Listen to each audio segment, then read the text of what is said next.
نحمدك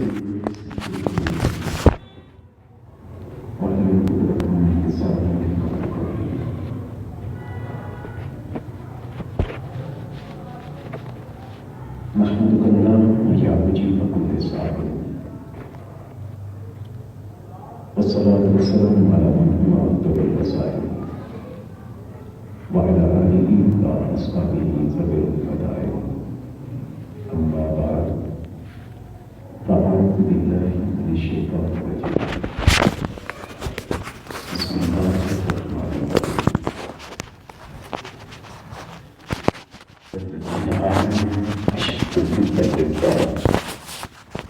صدق الله العلي العظيم وصدق رسوله الكريم ونحن نستغفر من الشاهدين والشاكرين والحمد لله رب العالمين إن الله وملائكته يصلون على النبي يا أيها الذين آمنوا صلوا عليه وسلموا تسليما الصلاة والسلام على سيدي يا رسول الله وعلى آله وصحبه الصلاة والسلام وما يزال وسلم دائما أبدا على حبيبك خير الخلق كلهم هذا الصبر من شريك في مقاصده وجعل الحسن في غير منقسم يا رب بالمصطفى فضل مقاصدنا واغفر لنا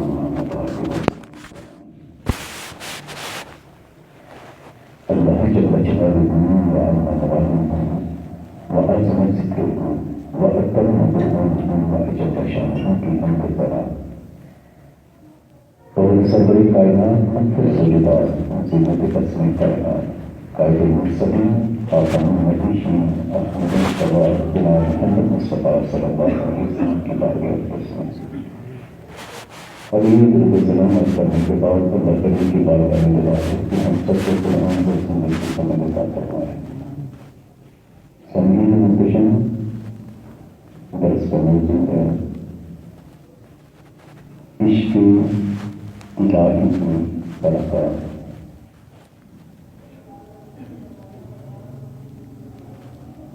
اللہ تعالیٰ قرآن کریم قرآن رشید میں ارشاد فرماتا ہے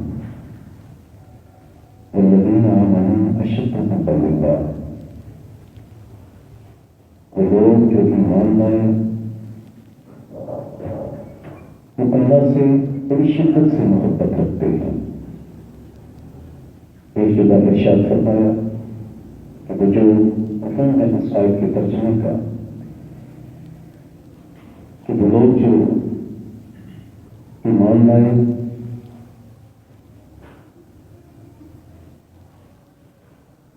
اسی بار کرو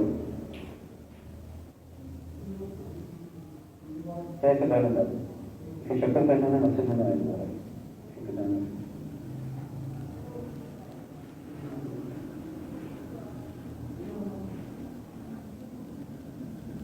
شکل پہچانے یا مسجد میں نہیں آئے.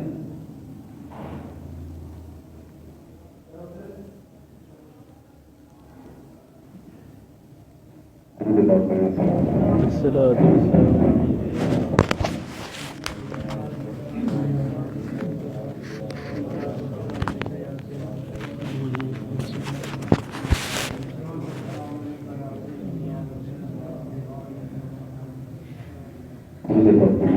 الصلاة والسلام يا سيدي يا رسول الله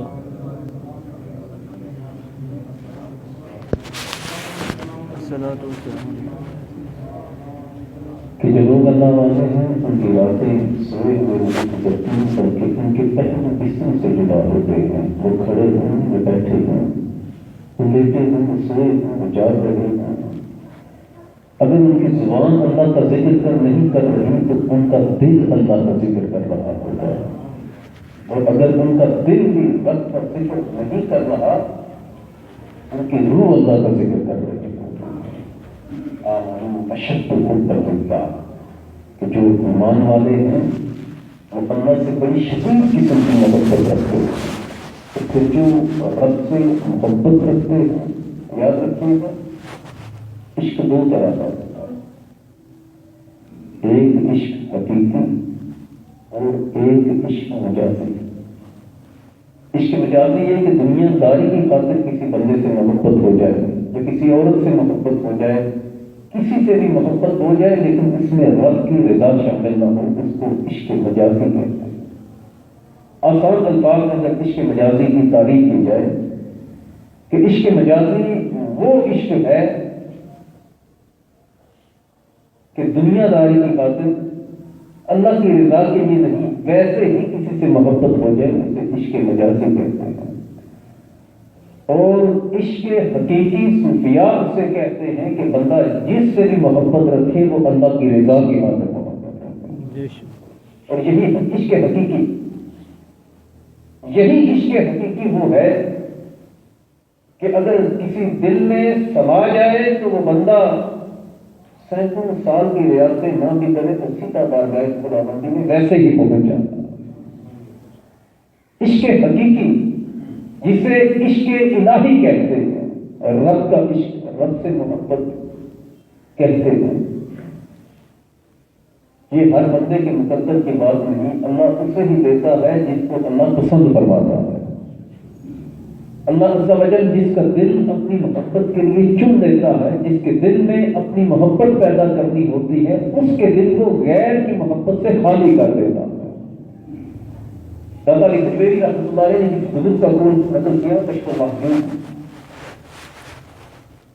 فرمایا کہ محبت تو محبت کہتے ہی اس لیے ہے کہ یہ غیر کی بات، غیر کا خیال دل سے نکال دیتی۔ اور اس سے بھی آسان ترین الفاظ میں ایک بزرگ کا میں نے آج ہی فرمان پڑا، کہتے ہیں کہ لوگوں محبت میں انتہا کو عشق کہتے ہیں۔ محبت سب سے ہو سکتی ہے لیکن عشق باقیوں کی محبت کو دل سے نکال دیتا ہے۔ اور یہی عشق اگر مخلوق سے ہو جائے اور اس میں رب کی رضا شامل نہ ہو اسے عشق مجازی کہا جائے گا۔ اور یہی عشق اگر مخلوق سے ہو جائے یا خالق سے ہو جائے اور توجہ یہ ہو کہ میرا رب سے راضی ہو جائے، اللہ اسی کو عشق حقیقی کا نام دے گا۔ اور اس کے عشق حقیقی ایک ایسا تحفہ ہے کہ جو رب کا فضل ہے۔ انسان جب پیدا ہوتا ہے تو پوری دنیا میں جتنے بھی انسان جو پیدا ہوتے ہیں، جو زندہ، دو نعمتیں اللہ نے ہر ایک کو عطا فرمائی، ایک دھڑکتا دل اور ایک دھڑکتا ہوا دماغ۔ سرکار معلوم صلی اللہ علیہ وسلم نے ارشاد فرمایا کہ کل مولود یولد علی الفطرہ فابواه یحودانہ او ینصرانہ او یمجسانہ۔ ہر بچہ دین فطرت پر پیدا ہوتا ہے، ایک چمکتا دمکتا صاف ستھرا دل لے کر پیدا ہوتا ہے، اور یہی چمک دمک اگر قائم رکھی جائے، اس کا دل غیر کی محبت سے خالی رہے، اس کے دل کی اس شفاف تختی پر جو ہے وہ گناہ کی غلاظت نہ آئے تو یہ اتنا روشن ہو جاتا ہے، اتنا روشن ہو جاتا ہے کہ اس میں جمال الہی نظر آنا شروع ہو جاتا ہے۔ اور اسی بات کی طرف حضرت علی مرتضیٰ شریف رضی اللہ عنہ نے اشارہ کیا، کہا دوستو ایک سجدے سے دوسرے کے لیے سر نہیں اٹھاتا جب تک دل کی آنکھ سے رب کا دیدار نہیں کرتا۔ یہی عشق حقیقی، اللہ نے دوستوں سے بلا کسی تخصیص کے، بلا کسی جو ہے وہ کسی عہدے کے، بلا کسی فضل کے کہ کسی کو اتنا زیادہ دیا جائے کسی کو تھوڑا دیا جائے، دل بھی دیا دماغ بھی دیا۔ اور صوفیاء کہتے ہیں کہ لوگوں یہ جو دل ہے یہ رب کے عشق کا برتن ہے، اور جو دماغ ہے یہ رب کے علم کا مرکز ہے۔ جس نے اس دماغ میں رب کے علم کو رکھا اور دل میں رب کے عشق کو رکھا، وہی عارف باللہ کے منصب پر فائز ہو جاتا ہے۔ پھر وہ بندہ جس کے دل میں اللہ عز و جل کی عشق ہے، اللہ سے محبت ہے، اور دماغ میں اللہ عز و جل کی معرفت کا چراغ روشن ہے، یہی بندہ اگر زمین پر بیٹھا ہو تو عرش الہی کو بے حجاب دیکھ لے گا۔ اور اسی کی طرف خواجہ معین الدین چشتی نے کہا، اور یہ کسی اور بزرگ کا بھی قول ہے، کہا لوگوں یہ جو مومن کا دل ہوتا ہے، یہ جو صاف ستھرا چمکتا دل، یہ جو آئینہ دار دل، اور جس میں کسی گناہ کی طرف جو ہے وہ مائل نہیں ہے، کسی گناہ کی غلاظت نہیں ہے، یہ دل ایسا دل ہے، اسی دل کو عرش الہی کہتے ہیں، اسی دل کو عرش الہی کہتے ہیں۔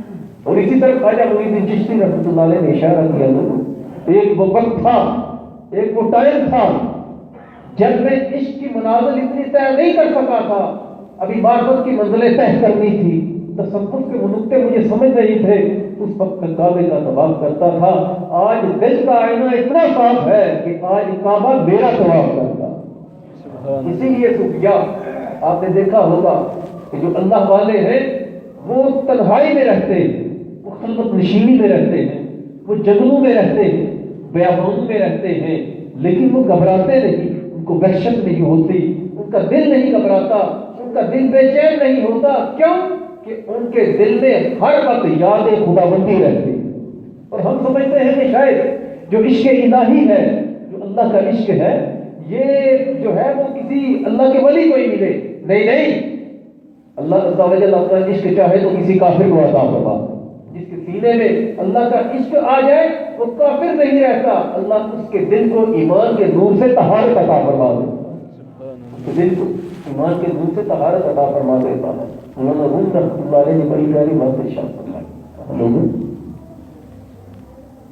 یہ جو عشق حقیقی ہے یہ اللہ کا عشق، یہ رب سے محبت، یہ نہ سمجھنا کہ تمہاری اس تک رسائی نہیں، تمہاری رب تک پہنچ نہیں۔ عام لوگوں سے خطاب کیا، کہیں اس وجہ سے پیچھے نہ ہٹ جانا، کہیں اس وجہ سے راہ عشق کو چھوڑ نہ دینا، کہیں اس وجہ سے محبت الہی کی طرف توجہ کم نہ کر دینا کہ تم ولی نہیں بن سکتے، تمہاری رب تک رسائی نہیں، تم اس رستے پر نہیں چل سکتے، تم چندہ کشی نہیں کر سکتے، تم جو ہے وہ جو تصوف کی منزلیں وہ طے نہیں کر سکتے۔ تمہاری اگر رب تک رسائی نہیں، تمہارے رب کی تم تک رسائی ضرور ہے، تم اس تک نہیں پہنچ سکتے، وہ تمہیں اپنے آپ تک پہنچا دے۔ اور اسی طرح بہلول انا رحمۃ اللہ علیہ جب آپ ہارون رشید کے محل کے باہر سے گزر رہے تھے تو ہارون رشید کئی مرتبہ آپ کو پیغام بھیج چکا، اس نے کہا بہلول تم سے ملنا ہے، کہا میں تم سے نہیں ملنا چاہتا، تم دنیا کا بادشاہ ہے، میرے دل میں رب عز و جل جو بادشاہوں کا بھی بادشاہ ہے اس کی محبت ہے۔ ایک دن گزر رہے تھے اس کے محل کے باہر سے، ہارون رشید نے چوکیداروں سے کہا، چوکیداروں سے کہا، محافظوں سے کہا کہ محل کی چھت سے رسی پھینکو، جو بہلول تنا کی کمر میں پھنسے اسے کھینچ کر محل کی چھت پر گیا، اتار دے رہے تھے، گزر رہے تھے باہر سے بہلول، انہوں نے رسی پھینکی، بہلول تنا کمر کے اندر آ گئے، انہوں نے کھینچا اور محل کی چھت پر لے گئے۔ ادھر ہارون رشید کو اطلاع ہوئی، ہارون رشید محل کی چھت پر آیا، کہا خوش آمدید بہلول، آپ نہیں آ رہے تھے، میں نے آپ کو بلا لیا، آپ آئے کہ نہ آئے؟ کہا میں تیرے ساتھ بیٹھنا نہیں چاہتا، مجھے یہاں سے جانے دے۔ کہا بہلول ایک سوال کا جواب دے، فرمایا پوچھ کے پوچھنا۔ کہا اللہ نے آپ کسی بندے کو اپنے قریب کیسے کرتا ہے؟ کہا جیسے تو نے مجھے اٹھایا اور اپنے قریب کیا، اللہ کسی کو قربت دینا چاہے تو اسی طرح قریب کر لیتا۔ پوچھا کیسے؟ سمجھ نہیں آئی۔ کہا تو مجھے بلاتا، تیرے کہنے پر آتا، میں اچھا لباس پہنتا، غسل کرتا، میں خوشبو لگاتا، میں بندے ڈھونڈتا، انتظار کرتا، یہاں پر آتا، اجازت لیتا، تو پھر بڑے کرو پر سے تخت پر بیٹھا ہوتا اور پھر تو ناز و نخرے سے مجھے ملتا، شاید مجھے تو لپی نہ کرواتا، شاید مجھے تیرے ذہن میں اہمیت ہی نہ ہوتی کہ یہ میرے دربار میں خود آیا ہے۔ لیکن سن، جب تو نے مجھے بلایا بغیر بتائے، بغیر کسی تیاری کے خود کھینچا اور قریب کر لیا۔ یہی حال اس مولا کا ہے، جب کسی کو اپنا قرب دینا چاہتے ہیں تو اسے بغیر بتائے مقامی ولایت عطا فرما دیتا، مقامی قرب دے دیتا۔ عشق الہی ایک ایسا عشق، ایک ایسا رب کا تحفہ کہ جس کے سینے میں عشق الہی مجسم ہوا، وہ دنیا سے بے خبر ہوا اور رب سے باخبر ہو گیا۔ دنیا کی اسے خبر نہیں ہوتی، لیکن وہ رب کے حالات سے باخبر ہوتا ہے۔ امام اعظم ابو حنیفہ رحمۃ اللہ علیہ سے لوگوں نے پوچھا امام کیا کرتے ہو؟ لوگ تمہارے پاس آتے ہیں مسائل پوچھنے، نماز کے، وضو کے، روزے کے، وراثت کے، تم امت کے امام اور بہنود دلال جیسے پاگل بندے کے جو ہے وہ اندر بھی نہیں جاتے، اس کی جھونپڑی کی چوکھٹ پر بیٹھے رہتے ہو، وہ خاموش ہو کر بیٹھے رہتے ہو، بہنود کو دیکھتے ہو، اس کی باتیں سنتے ہو، بتاؤ ایسا کیوں کرتے ہو؟ وقت کا امام ایک مجذوب کے گھر کے باہر بیٹھا ہے، کہا لوگو تم میرے پاس آتے ہو شریعت کا حال پوچھنے، میں بہلول کے پاس آتا ہوں اللہ کا حال پوچھنے کے۔ اللہ والوں کی باتیں ایسی فرمایا جس نے رب عز و جل کی خبر لے لی، جس رب کی معرفت مل گئی، جو مقام معرفت پر فائز ہو گیا، اور جس کے سینے میں اللہ کی محبت آ گئی، اور محبت بھی ایسی محبت کہ اس کی محبت کے سوا سب محبتیں زائل کر دے، ایسی محبت اگر آ گئی وہ قبر کے اندر اس کی آنکھیں بند بھی ہوں پھر بھی وہ دنیا کو دیکھتا رہتا، ابھر کر بھی مرتا نہیں، وہ سو کر بھی سوتا نہیں، وہ ہار کر بھی ہارتا نہیں، بلکہ دنیا اور آخرت میں اللہ سے جیت عطا فرماتا۔ اس کا زندہ رہنا لوگوں کے لیے رحمت، اس کا زندہ رہنا لوگوں کے لیے فضل، اس کا زمین پر چلنا، اس کے ہاتھوں کا دھوبل، اس کے جسم کا ہونا لوگوں پر اللہ کا فضل، لیکن جب وہ دنیا سے جائے اس کی قبر بھی لوگوں کو فیض عطا کرتی۔ آج ہم میاں صاحب رحمۃ اللہ علیہ کی بارگاہ میں جاتے ہیں، دعائیں کرتے ہیں، پیرا شاہ غازی رحمۃ اللہ علیہ کے مزار پر جاتے ہیں، دعائیں کرتے ہیں، نیک عالم شاہ صاحب رحمۃ اللہ علیہ کے مزار پر جاتے ہیں، داتا علی کجویری کے، خواجہ معین الدین چشتی رحمۃ اللہ علیہ کے، ہم نے انہیں دیکھا نہیں، ان کی محفلیں اٹینڈ نہیں کی، ان کے گھروں میں ہم نہیں گئے، ان کے درس نہیں سنے، ان کی تلاوت قرآن نہیں، ان کی عبادتیں نہیں دیکھی، ان کی ریاستیں، ان کی چلہ کشی نہیں دیکھی، ہم نے ان کا کچھ بھی نہیں دیکھا، صرف سنا ہے تو ان کے سینے میں رب کا عشق سنا، اور ان کی مزار پر جو دعائیں قبول ہوتی ہیں وہ اس وجہ سے ہوتی ہے کہ انہوں نے اپنے آپ کو رب کی بارگاہ میں مقبول کروا لیا، وہ رب کی بارگاہ میں قبول ہو گئے، ان کے مزاروں پر جائے تو اللہ دعائیں بھی قبول کر لیتا، اللہ دعائیں بھی قبول کر لیتا۔ اور ہم تو میں نے کہا اسی طرح مولانا روم رحمۃ اللہ علیہ ایک بڑا باریک سا نقطہ اور بڑا دل کو سنبھالنے والا اور بندے کو مایوسی کے اندھیرے سے نکالنے والا کہ اے لوگوں تم یہ نہ سمجھنا کہ جو عشق الہی کی منزل تک نہیں پہنچ سکتا وہ کوشش ہی نہ کرے، جو مجاہدہ نفس نہیں کر سکتا وہ کوشش ہی نہ کرے، کہا تم اس تک نہیں پہنچ سکتے وہ تم تک پہنچ سکتا، تم مجھ سے بے خبر ہو سکتے ہو وہ تم سے باخبر ہے، تم اپنا آپ نہیں بچا سکتے وہ تمہیں بچا سکتا ہے، جب تم کوشش کرو، جب تم محنت کرو، تم چل کر نہ دیکھو، وہ خود کہتا ہے اگر وہ مجھ تک اللہ تعالی ارشاد فرماتا ہے اگر میرا بندہ میری طرف چل کر آئے گا میں دوڑ کر اس کی طرف آؤں، دوڑ کر، اور پھر فرمایا کہ میں اس کو اتنا قرب دوں گا تو میرا قریب ہوتا رہتا ہے، یہ تقرب الیہ، میرے قریب ہوتا رہتا ہے، اتنا قریب اس کی آنکھیں بن جاتا ہوں جن کے ساتھ وہ دیکھتا ہے، اس کے پاؤں بن جاتا ہوں جن کے ساتھ چلتا ہے، اس کے ہاتھ بن جاتا ہوں جن کے ساتھ پکڑتا ہے، اس کے کان بن جاتا ہوں جن کے ساتھ وہ سنتا ہے۔ پھر ارشاد فرمایا ایسا بندہ جو میرا من عاد علی ولی اذنتہ بالحرب، جو میرے ایسے بندے سے نفرت رکھے گا، دشمنی رکھے گا تو میں اس کے ساتھ اعلان جنگ کرتا ہوں، جو میرا ہے اس کا مقابل میں اس کے ایمان کا، اس کے دین کا، اس کی عزت کا، اس کے جسم کا، عشق الہی رب کا فضل، اس کا تحفہ، وہ چاہے تو بغیر سوچے سمجھے بھی اگر کسی نے کوئی کام کیا تو اللہ تعالی اس کا بدلہ بھی عشق الہی کی صورت میں اسے عطا کرتا، بظاہر اس کے سینے میں وہ عزت اس کام کی نہیں، بغیر کسی توجہ کے، بغیر کسی حضور، بغیر کسی بغلے کے، بشر حافی رحمۃ اللہ علیہ ایک مرتبہ اپنے گھر کی سیڑھیوں پر کھڑے تھے تو آپ کی بہن نے دیکھا. آپ کی بہن بھی بہت بڑی اللہ کی بندی تھی، ولیہ تھی.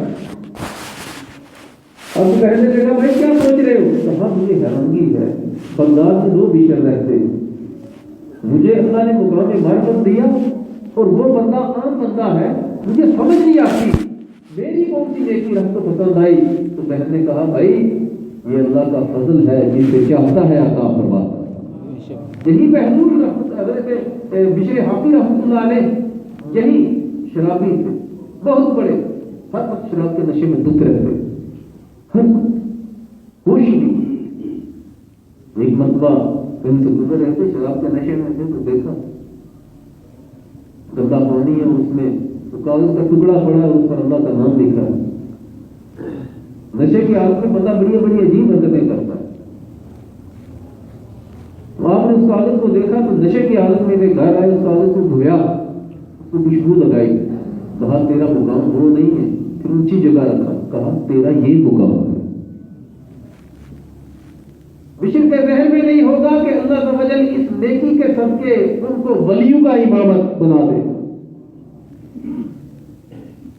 بشر کچھ دن بعد میں خانے میں، شراب خانے میں، شراب کے نشے میں دوسروں کو بندہ آیا، کہا بشر کو کرو بھائی کو شخص آیا تجھے ملنا چاہتا ہوں. انہوں نے کہا کہ کہو میں نہیں ملنا چاہتا، میں اپنے کام میں مصروف.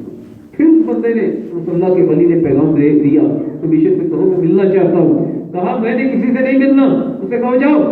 پھر اس نے کہا بشر سے کہو میں تیرے پاس اللہ کا پیغام لے کر آیا. بشر دوڑتے ہوئے باہر آئے، ننگے پاؤں تھے. اس بندے نے کہا بشر تجھے مبارک ہو، اللہ نے تجھے مقام ولایت عطا فرما دیا. کہا کس سبب سے؟ کہا تم نے اس کے نام کو عزت دی، اللہ نے دنیا اور آخرت میں تجھے عزت عطا فرمائی. اور عزت بھی کتنی جو اس کے ہو جاتے ہیں. من کان للہ کان اللہ لہ، جو اللہ کا ہو جاتا ہے اللہ اس کا ہو جاتا ہے. جب تک بشر زندہ رہے بغداد کی کسی گلی میں کوئی جانور پیشاب نہیں کرتا تھا کہ بشر ننگے پاؤں یہاں سے گزرے. اور پھر عزت کتنی ہوئی. امام احمد بن حنبل کو کسی نے خواب میں دیکھا اور پوچھا احمد تمہارے ساتھ اللہ نے کیا کیا؟ کہا اللہ نے مجھے بخش دیا، اللہ نے میری مغفرت کر دی. کہا وہ آپ کے دور میں بشر حافی، وہ ننگے پاؤں والا، وہ گلیوں میں گھومتا رہتا، اس کا کیا حال ہے؟ امام احمد بن حنبل ایسی ہستی کے سرکار دو عالم ان کے تقریباً 17.5 لاکھ حدیثیں آپ کو زبانی یاد. اتنا بڑا امام کہ ہمارے غوث اعظم رحمۃ اللہ علیہ جیسے ہم حنفی ہیں، غوث پاک حنبلی ہیں. جیسے ہم امام اعظم کو اپنا ایمان مانتے ہیں فقہ میں، غوث اعظم رحمۃ اللہ علیہ احمد بن حنبل کو اپنا ایمان مانتے ہیں. احمد بن حنبل رحمۃ اللہ علیہ نے کسی نے پوچھا، پھر کہا حضرت آپ کو اللہ نے بخش دیا تو بشر کا کیا حال ہے؟ تو کس حال میں ہے؟ ارشاد فرمایا مجھے حیرانگی ہوئی جب میں رب کی بارگاہ میں حاضر ہوا تو مجھ سے پہلے بشر رب کی بارگاہ میں بیٹھا ہوا. وہ کہتے ہیں میں نے دیکھا کہ اللہ کا وجل دست قدرت والے ہاتھوں سے بشر کو جنت کے میوے کھلا رہا. بشر کو کسی نے خواب میں دیکھا اور پوچھا بشر اللہ نے آپ کے ساتھ کیا معاملہ کیا؟ کہا اللہ نے میری مغفرت کر دی. کیا ہوا؟ کچھ اور بھی تو ادا کر. اللہ نے ارشاد فرمایا بشر جا جن لوگوں نے تیری نماز جنازہ ادا کی میں نے سب کی مغفرت فرما دی. بشر کہتے ہیں میرا دل نہیں بھرا، میں نے پھر رب کی بارگاہ میں عرض کی اللہ مجھے کچھ اور بھی عطا فرما. فرمایا بشر قیامت تک جو بندہ تجھ سے محبت کرے گا جہاں میں نے اس کے پہلی مغفرت فرما دی. من کان للہ کان اللہ لہ، جو اللہ کا ہو جاتا ہے ہر کوئی اس کا ہو جاتا ہے. پھر وہ جنت کا طالب نہیں رہتا، جنت اس کی طالب ہو جاتی ہے. پھر اس سے مخلوق کے پاس جانے کی ضرورت نہیں رہتی، مخلوق کو خود دوڑ کر اس کے پاس آتی. لیکن وہ مولانا نور رحمۃ اللہ علیہ والی بات کہ لوگوں یہ رب تک پہنچنا اس کو محال نہ سمجھنا، یہ عشق کی منزل طے کرنا اس کو محال نہ سمجھنا. یہ ناممکن نہیں، مشکل ضرور ہے، ناممکن نہیں. کیوں؟ تم بے بس ہو، تمہارا رب بے بس ہے. تمہارے اندر وہ طاقت نہیں، رب کے اندر وہ رب عز و جل میں وہ طاقت ہے، وہ تم تک پہنچ جائے۔ تم اگر بے خبر ہو تو تمہارا رب باخبر ہے، وہ تمہارے حالات سے دور پر ہے۔ مولانا روم رحمۃ اللہ علیہ پھر جو اللہ عز و جل کے عشق میں غرق ہو جاتا ہے نا، اس کے طور ادوار، اس کی زندگی، اس کا عمل، اس کی گفتگو بدل جاتی ہے۔ اس کے ایک ایک لفظ پہ معرفت کے جام جو ہے وہ چھلک رہے ہوتے۔ پچھلے حافظ رحمۃ اللہ بہن دنا رحمۃ اللہ علیہ، لوگ آپ کو پاگل کہتے تھے، لیکن صوفیاء آپ کو دنا کہتے تھے۔ ایک چور آپ سے کوئی چیز لے کر بھاگا نا تو آپ نے قبرستان کی طرف دوڑ لگا دی، لیکن پوچھا چور ادھر جا رہا ہے، آپ قبرستان کی طرف کیوں بھاگ رہے ہیں؟ آپ آ کر کہاں جائے گا؟ ایک دن ادھر ہی آئے گا، ایک دن ادھر ہی آئے گا، کہاں جائے گا؟ موسیٰ علیہ السلام بس میں یہ واقعہ مولانا روم رحمۃ اللہ علیہ نے لکھا۔ آپ کہیں تشریف لے جا رہے ہیں تو بکریاں چرانے والا لیٹا ہوا تھا، آسمان کی طرف دیکھ رہا تھا، اور اپنی اسی کو زبان تھی، اپنا ہی اس کا انداز تھا، اپنا ہی اس کا معاملہ تھا۔ وہ اللہ والا کہہ رہا تھا کہ اللہ مجھے تجھ سے بڑا پیار ہے، تو میرے پاس ہو نا تو میں تیرا فرد ہوں۔ بات مجھے سے سنو، اگر تو میرے پاس ہو تو میں تیرا فرد ہوں، تجھے کنگھی کروں، تیرے سر میں تیل لگوں، تیری جمعے پر بات سمجھا؟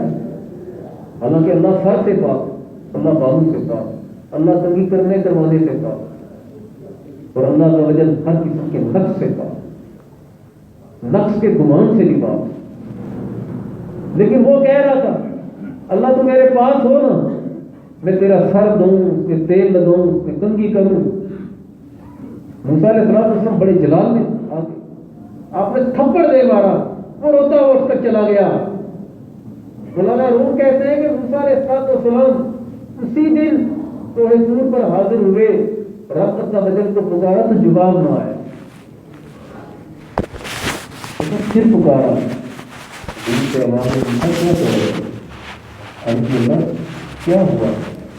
آج ملاقات میں دیر فرمایا، مولانا روم کہتے ہیں وہی الہی سورہ موسیٰ اب کلا۔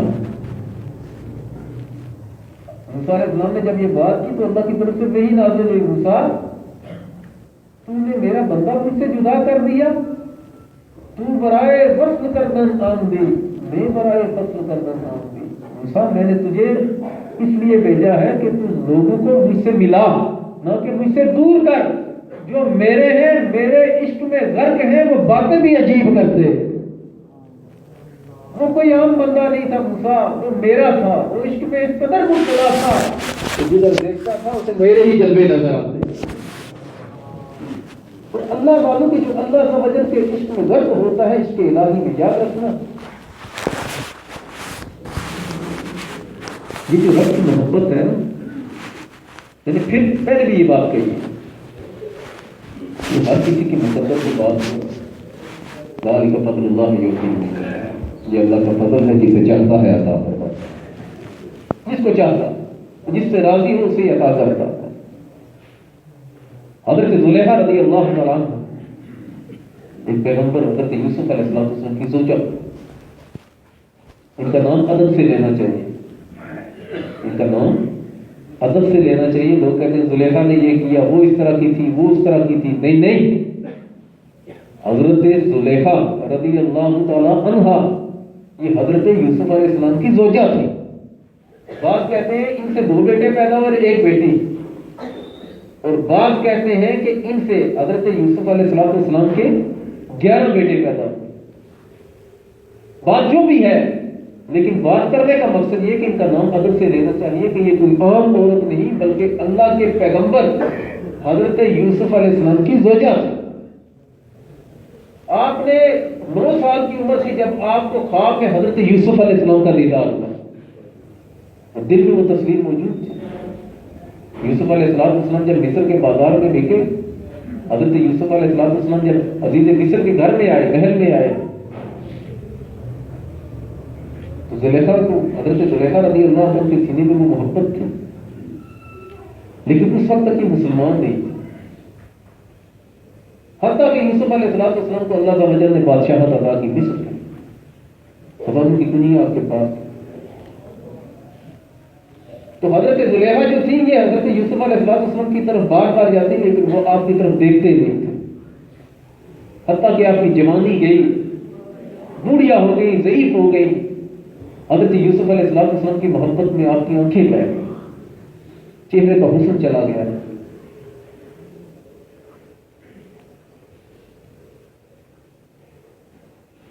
سجدے بت کو کرتے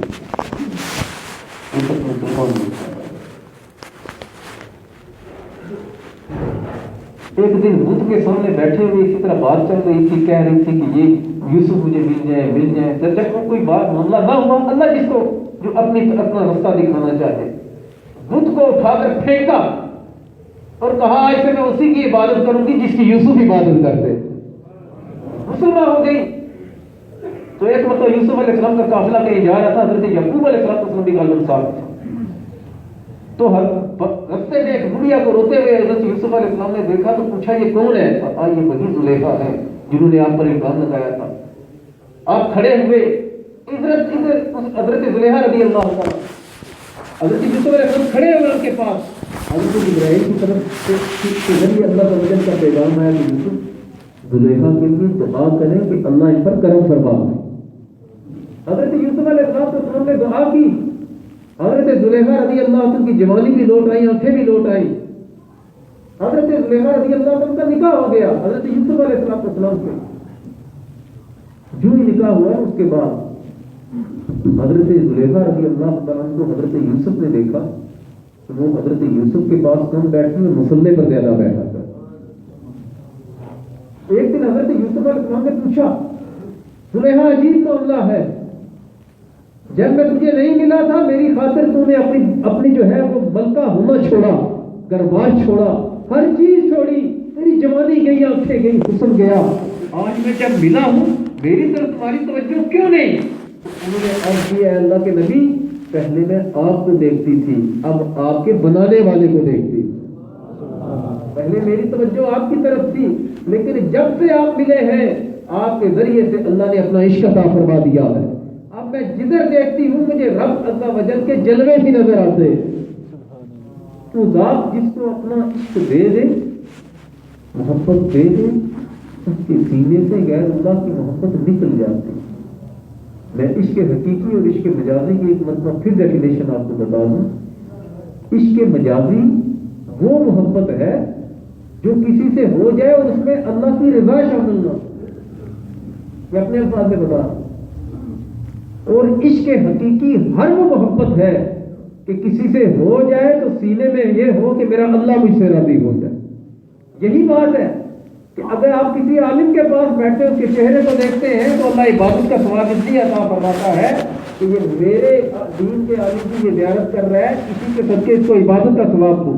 کسی ولی کے پاس بیٹھتے ہیں تو اس لیے سفیان نے ارشاد فرمایا کہ من ارادہ ان یجلس مع اللہ فلیجلس مع اللہ، کہ جو چاہے کہ وہ اللہ کے پاس بیٹھے اور صوفیوں کے پاس بیٹھے، یہی بیٹھ سمجھے کہ میں اللہ کے پاس بیٹھا۔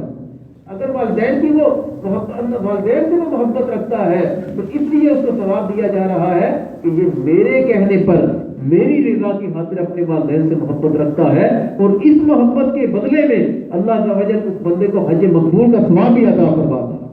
اللہ کا وجل کی محبت کی خاطر تو اپنی اولاد کی پرورش کرتا ہے تو اللہ اولاد پالنے پر ثواب عطا کرتا ہے۔ اللہ کی محبت کی خاطر اپنی بچیوں کی وہ پرورش کرتا ہے تو اللہ سے جنت کا پروانہ عطا فرماتا ہے۔ رب کی رضا کی خاطر تو دھوپ میں کھڑا ہوتا ہے، ذلت والی جگہ کھڑا ہوتا ہے کہ حلال کا رزق کماؤ، سرکار ارشاد فرماتے ہیں رزق اسے ملے نہ ملے، دیہڑی اس کی تھوڑی لگے یا زیادہ لگے، اللہ تعالی وجل اسے بغیر مانگے جنت عطا فرما دیتا۔ یعنی اگر وہ مال سے بھی محبت رکھتا ہے رب کی رضا کے لیے تو یہ محبت بھی عشق حقیقی کی محبت، عشق حقیقی ہے، یہ عشق مجازی نہیں۔ یعنی ہر وہ محبت جس محبت میں رب کی رضا شامل ہو، رب کو راضی کرنا شامل ہو، وہ محبت عشق الہی ہے، اور وہی محبت عشق حقیقی ہے، وہی محبت حقیقی محبت ہے اور اسی محبت سے دل صاف ہوتا ہے, اسی محبت سے دل کا تزکیہ ہوتا ہے, اسی محبت سے دل وہ آئینہ بن جاتا ہے کہ اس آئینے میں رب کے جلوے نظر آنا شروع ہو جاتے ہیں. سبحان اللہ. کہ دور و نزدیک اس کے لیے کچھ نہیں ہے, بندہ مر کر کے مرتا نہیں, بلکہ اللہ عز و جل اس کی عزت میں, اس کی منزلت میں, اس کی پہنچ میں اضافہ کر دیتا ہے. کہ کچھ اونچا شریف والے بڑے بزرگ, ان کا نام میرے ذہن میں نہیں آ رہا, ان کی وفات میں منگلوار دن تھا, تو وہ ان کی میت لے کر جا رہے تھے ان کی جو ہے وہ جنازے کے لیے. تو جو ہندو لوگ ہیں یہ منگلوار کو یہ لوگ نہیں سمجھتے ہیں. ان لوگوں نے جب دیکھا, ایک عورت کھڑی تھی, اس نے کہا عجیب بات ہے, یہ اپنے آپ کو مسلمانوں کا پیر کہتا تھا اور یہ منگل والے دن مرا ہے. ان کو منحوس سمجھتے تھے. آپ کی میت لے کر جا رہے ہیں, کچھ ایسا شریف کو پتا سید تھے, میرے ذہن میں ان کا نام نہیں آ رہا. جب اس عورت نے یہ بات کہی نا, تو آپ وہ جنازے کی چرپائی سے اٹھ کر بیٹھ گئے. کہا لوگوں جنازہ رکھو. اس عورت نے بلایا, تو کیا کہتی ہے؟